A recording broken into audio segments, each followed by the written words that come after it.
Extra marital അഫെയറുകളെ romanticise ചെയ്യുന്നു എന്നുള്ളതാണ് അനൂപ് മേനോൻ എന്ന തിരക്കഥാകൃത്തിനെതിരെയുള്ള പ്രധാന ആരോപണം. എന്നാൽ ഇതേ മലയാള സിനിമയിൽ തന്നെ എക്സ്ട്രാ മാരിറ്റൽ അഫെയറുകൾക്കെതിരെ അതിൻ്റെ പ്രശ്നങ്ങളെക്കുറിച്ച് പറഞ്ഞ് ഇതിനെതിരെ ശക്തമായി പ്രതികരിക്കുന്ന തിരക്കഥാകൃത്തുമുണ്ട്. ആ ഒരു റൈറ്ററെ കുറിച്ചാണ് ഇന്നത്തെ എപ്പിസോഡ്. ഞാനൊന്ന് പറഞ്ഞോട്ടെ.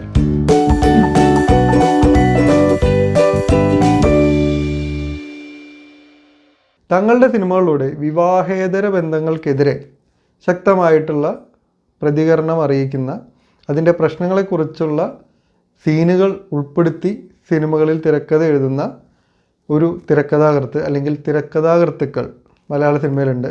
അത് മറ്റാരുമല്ല, ബോബി സഞ്ജയ് എന്ന ഇരട്ട തിരക്കഥാകൃത്തുക്കളാണ്. ഇവർ ഒരുപാട് വിജയ ചിത്രങ്ങൾ അതേപോലെ കലാമൂല്യമുള്ള തിരക്കഥകൾ എഴുതിയിട്ടുള്ള റൈറ്റേഴ്സാണ്. എക്സ്ട്രാ മാരിറ്റൽ അഫെയറിനെതിരെ ഇവർ എഴുതിയൊരു സിനിമ എന്ന് പറഞ്ഞിട്ട് പെട്ടെന്ന് ആലോചിക്കുമ്പോൾ നമുക്കൊരു സിനിമ കണ്ടെത്താൻ പറ്റണമെന്നില്ല. പക്ഷേ ഇവരെ പല സിനിമകളിലും ഈ ഒരു കാര്യത്തിനെക്കുറിച്ചും ഇതിൻ്റെ പ്രശ്നങ്ങളെക്കുറിച്ചുമൊക്കെ സബ്റ്റിലായിട്ട് പ്രധാന കഥാപാത്രങ്ങളിലൂടെ തന്നെ പറഞ്ഞു പോയിട്ടുണ്ട്. ഇത് നമുക്ക് ആദ്യം കാണാൻ കഴിയുന്നത് ട്രാഫിക് എന്ന് പറയുന്ന സിനിമയിലാണ്. ട്രാഫിക് എന്ന സിനിമയിൽ ആബേൽ എന്ന് പറയുന്ന ഒരു ഡോക്ടറുടെ വേഷം അവതരിപ്പിച്ചിരിക്കുന്നത് കുഞ്ചാക്കോ ബോബനാണ്. ആബേൽ മാരീഡാണ്. ആബേലിൻ്റെ ഭാര്യ ശ്വേത എന്ന് പറയുന്ന കഥാപാത്രം രമ്യ നമ്പീഷനാണ് അവതരിപ്പിച്ചിരിക്കുന്നത്. ആബേൽ ശ്വേതയ്ക്ക് ഒരു സർപ്രൈസ് ഗിഫ്റ്റ് കൊടുക്കാനായിട്ട് ഒരു കാറ് ബുക്ക് ചെയ്യുന്നുണ്ട്. പക്ഷേ ഈ കാറ് ഡെലിവറി എടുത്തിട്ട് ഭാര്യ അടുത്തേക്ക് വന്ന് ഇയാൾ ചെയ്യുന്നത് ഈ ഭാര്യയെ കാറ് കൊണ്ട് ഇടിച്ച് കൊല്ലാൻ നോക്കുക എന്നുള്ളൊരു കാര്യമാണ്. അതിന് കാരണം ആബേലിൻ്റെ ഭാര്യ ശ്വേതയ്ക്ക് ആബേലിൻ്റെ സുഹൃത്തായിട്ടുള്ള ജിക്കുമായിട്ട് ഒരു അഫെയർ ഉണ്ട്, ഒരു അവിഹിത ബന്ധമുണ്ട്. സോ ഇത്തരത്തിലൊരു അഫെയർ ഉണ്ടായിക്കഴിഞ്ഞാൽ ഈ അഫെയർ കൊണ്ട് ഈ ഒരു പ്രധാന കഥാപാത്രത്തിന് ഉണ്ടാവുന്ന സ്ട്രെസ്സും അയാളുടെ മെൻ്റൽ ട്രോമയും കാണിക്കുന്നുണ്ട്. അത് ഒരാളെ ഇത്തരത്തിലൊക്കെ ബാധിക്കും, അയാൾ ഏത് രീതിയിലൊക്കെ പ്രതികരിക്കും എന്നൊക്കെയുള്ള ആ ഒരു ഭാഗം കൂടെ, അതായത് അഫെയറിൻ്റെ റൊമാൻറ്റിക് ഏരിയ മാത്രം കാണിക്കാതെ അതിൻ്റെ പ്രശ്നങ്ങളും കൂടെ വ്യക്തമായിട്ട് ട്രാഫിക് എന്ന സിനിമയിൽ കാണിച്ചിട്ടുണ്ട്. അതേപോലെ പ്രധാന കഥയിൽ ഈ ഒരു കാർ വെച്ച് ഇടിക്കുന്നതിന് ഒരുപാട് പ്രാധാന്യമുണ്ട്. ഈ ആബേൽ ഈ വണ്ടി വഴിമാറ്റി വിടുന്നത് ഇയാൾ പിടിക്കപ്പെടുമോ എന്നുള്ളൊരു സംശയം കൊണ്ടുമാണ്. സോ പ്രധാന കഥയുടെ ഭാഗമായിട്ട് തന്നെ ഈ ഒരു എക്സ്ട്രാ മാരിറ്റൽ അഫെയറിൻ്റെ പ്രശ്നങ്ങളെ വ്യക്തമായിട്ട് ഈ ഒരു ട്രാഫിക് എന്ന സിനിമയിൽ കാണിച്ചിട്ടുണ്ട്.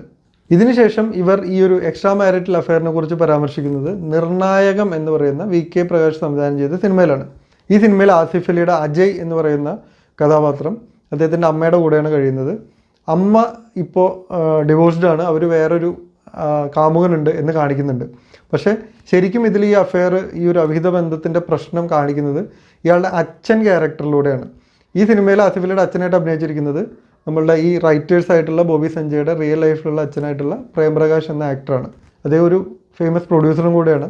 സോ പ്രേംപ്രകാശ് അവതരിപ്പിക്കുന്ന അഡ്വക്കേറ്റ് സിദ്ധാർത്ഥ് ശങ്കർ മകനോട് ഇയാളുടെ പാസ്റ്റ് പറയുന്നുണ്ട്. ഇയാൾ അവിടെ വെച്ച് പറയുന്നുണ്ട് എന്തുകൊണ്ട് ഇവർ പിരിഞ്ഞു എന്നുള്ളത്. അയാൾ പറയുന്നത് എനിക്കൊരു അഫെയർ ഉണ്ടായിരുന്നു.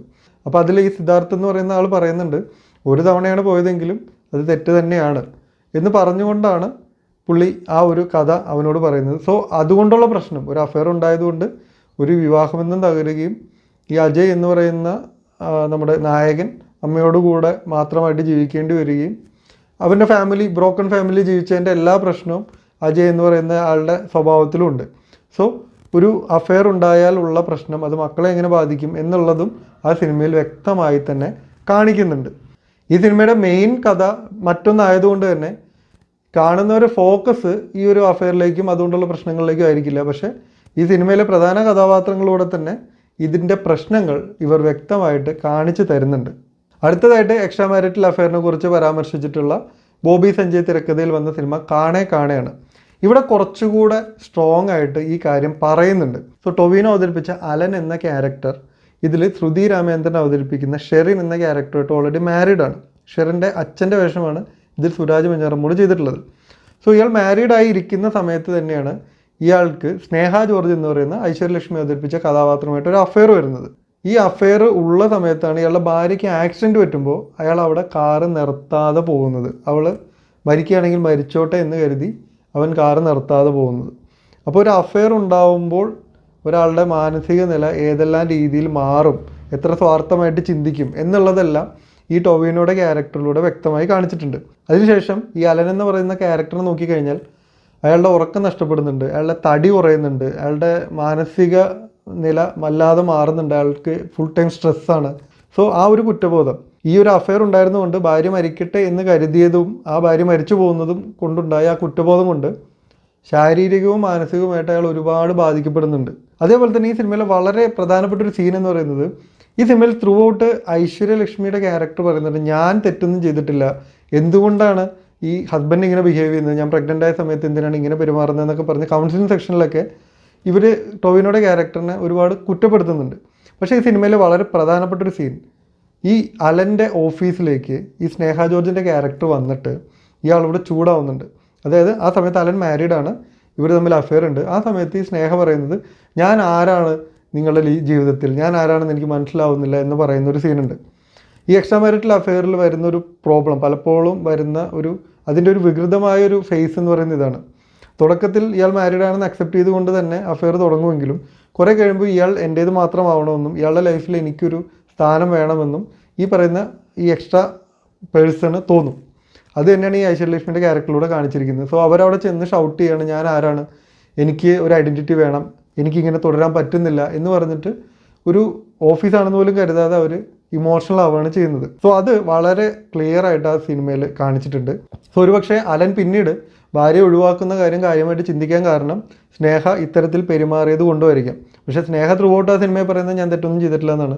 പക്ഷേ സ്നേഹയുടെ ഈ ഒരു ഇമോഷണലായ ഒരു ഔട്ട് ബസ്റ്റ് എന്ന് പറയുന്നത് അലൻ്റെ ചിന്തകളെ സ്വാധീനിച്ചിട്ടിരിക്കാനും സാധ്യതയുണ്ട്. സോ ഇതുവരെ ബോബി സഞ്ജയ് തിരക്കഥകളിൽ സബ്റ്റിലായിട്ട് പറഞ്ഞു പോയ എക്സ്ട്രാ മാരിറ്റൽ അഫെയറിലെ പ്രശ്നങ്ങളെക്കുറിച്ച് വളരെ ശക്തമായി തന്നെ പറഞ്ഞ ഒരു സിനിമയാണ് കാണേ കാണേ. ഇതിനുശേഷം ബോബി സഞ്ജയുടെ കഥയിൽ ജിസ് ജോയ് തിരക്കഥ എഴുതി സംവിധാനം ചെയ്ത് പുറത്തു വന്നൊരു സിനിമയാണ് ഇന്നലെ വരെ. ആ ഒരു സിനിമയിൽ ആസിഫ് അലിയുടെ ആദി ശങ്കർ എന്ന് പറയുന്ന നായക കഥാപാത്രം ഒരു ആക്ടറാണ്. അയാൾക്ക് ഇയാളുടെ കൂടെ അഭിനയിക്കുന്ന ഒരു മാരീഡ് ആയിട്ടുള്ള ആക്ട്രസ് ആയിട്ടുള്ള കാർത്തിക എന്ന് പറയുന്ന ഒരു ക്യാരക്ടറിനോട് ഒരു എക്സ്ട്രാ മാരിറ്റൽ അഫെയർ ഉണ്ട്. ശരിക്കും ഈ ആസിഫ് അലിക്ക് ഐഷു എന്ന് പറയുന്നൊരു കാമുകി ഉണ്ട് താനും, അവളെ കല്യാണം കഴിക്കാനുള്ള പ്ലാന് നടക്കുന്നുണ്ട്. സോ ഈ അഫെയർ ഉള്ള ഇയാളെയാണ് ഇതിലെ നിമിഷ സജയൻ്റെയും ആൻ്റണി വർഗീസിൻ്റെയും ക്യാരക്ടേഴ്സ് എന്ന ട്രാപ്പിലാക്കുന്നതും. പിന്നീട് ഇയാളുടെ ഈ മൊബൈൽ ഫോൺ ഉപയോഗിച്ച് ഈ രണ്ട് പേർക്കും മെസ്സേജുകൾ അയച്ചിട്ടാണ് ഇയാളുടെ പേഴ്സണൽ ലൈഫ് അവർ കുളമാക്കുന്നത്. സോ ഒരു അഫെയർ ഉള്ള ഒരാൾക്ക് ഏത് സമയവും അത് അയാൾക്കെതിരെ ഉപയോഗിക്കപ്പെടാം, അയാളുടെ ജീവിതം തന്നെ തകരാം എന്നുള്ളത് വീണ്ടും ആ ഒരു സിനിമയിലൂടെ കാണിക്കുന്നുണ്ട്. സോ ഒരു എക്സ്ട്രാ മാരിറ്റൽ അഫെയറിൻ്റെ എല്ലാ പ്രശ്നങ്ങളും ഈ ബോബി സഞ്ജയ് കഥ എഴുതിയ ഈ സിനിമയ്ക്കകത്തും വീണ്ടും വരുന്നുണ്ട്. സോ നമ്മൾ പറയുന്ന അനൂപ് മേനോനെ പോലുള്ള മറ്റ് റൈറ്റേഴ്സിൻ്റെ സിനിമകളിൽ ഈ എക്സ്ട്രാ മാരിറ്റൽ അഫെയറിനെ റൊമാൻറ്റിസൈസ് ചെയ്ത് കാണിക്കുന്നുണ്ടെങ്കിൽ ഇവരുടെ സിനിമകളിലൂടെ ഈ എക്സ്ട്രാ മാരിറ്റൽ അഫെയറിൻ്റെ എല്ലാ പ്രശ്നങ്ങളെയും അതിൻ്റെ ഏറ്റവും മോശം ഫേസുകളെയും കൃത്യമായിട്ട് പ്രധാന കഥാപാത്രങ്ങളിലൂടെ തന്നെ ഇവർ കാണിച്ചു വരുന്നുണ്ട്. എന്നാൽ ഇതിലെ വിരോധാഭാസം എന്ന് പറയുന്നത് ഇവർ തന്നെയാണ് കാസിനോവ എന്ന് പറയുന്ന സിനിമയുടെ തിരക്കഥ എഴുതിയത്. കാസിനോവ എന്ന് പറയുന്നത് ഇത്തരത്തിലുള്ള എക്സ്ട്രാ മാരിറ്റൽ അഫെയറുകൾ അടക്കമുള്ള വിവാഹേതര ബന്ധങ്ങളുമായി ആഘോഷിച്ച് നടക്കുന്ന ഒരു ക്യാരക്ടറിനെ കുറിച്ചും അയാളുടെ ഒരു ട്രൂ ലവിനെ കുറിച്ചിട്ടുള്ളൊരു കഥയാണ്. ഒരുപക്ഷെ ഇവരെ വിശ്വസിക്കുന്ന ഐഡിയോളജിക്ക് ഓപ്പോസിറ്റായ കാര്യങ്ങൾ ചെയ്യുന്ന ഒരു ക്യാരക്ടറിനെ ഗ്ലോറിഫൈ ചെയ്ത് എഴുതേണ്ടി വന്നുകൊണ്ടായിരിക്കാം ആ തിരക്കഥ വിജയിക്കാതെ പോയത്. മേ ബി അൺകോൺഷ്യസ്ലി അങ്ങനെ സംഭവിച്ചിട്ടുണ്ടാവാം. സോ ഇതാണ് ബോബി സഞ്ജയ് എന്ന റൈറ്റേഴ്സ് അവരുടെ തിരക്കഥകളിലൂടെയും കഥകളിലൂടെയും റിപ്പീറ്റഡ് ആയിട്ട് പറഞ്ഞു പോയിട്ടുള്ള ഒരു കാര്യം, ഈ ഒരു എക്സ്ട്രാ മാരിറ്റൽ അഫെയറും അതിൻ്റെ പ്രശ്നങ്ങളും. ഈ വീഡിയോ ഇഷ്ടപ്പെട്ടെങ്കിൽ വീഡിയോ ലൈക്ക് ചെയ്യുക. ഈ ചാനലിലെ മറ്റു വീഡിയോസ് കണ്ടുപോകുക. അടുത്ത എപ്പിസോഡിൽ മറ്റൊരു കാര്യം പറയാൻ വേണ്ടി വരാം. Thank you for watching.